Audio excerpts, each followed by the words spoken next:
Hey guys, and welcome back to this channel. In this video, I'll be showing you guys where day 4 of the Onsen egg promise treasure hunt is, and I'll also be showing you guys where the bubble is as well. So the egg is behind Blanc's stall. As you can see, it is the cyan egg.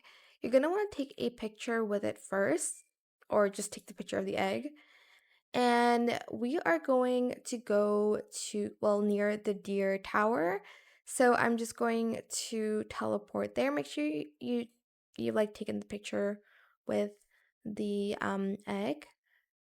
So the bubble is located here near the deer tower. You're just going to go on this like lamppost, and that is where it is. I hope it was helpful for you guys. Don't forget to like, comment, share, and also subscribe to this channel if you haven't done that already. If you have any more questions about this video, just leave it in the comment section down below. I'll try my best to answer them all for you guys. And if you found this video helpful, please click the thanks button as well. That is it for this video. Thank you so much for watching. Bye.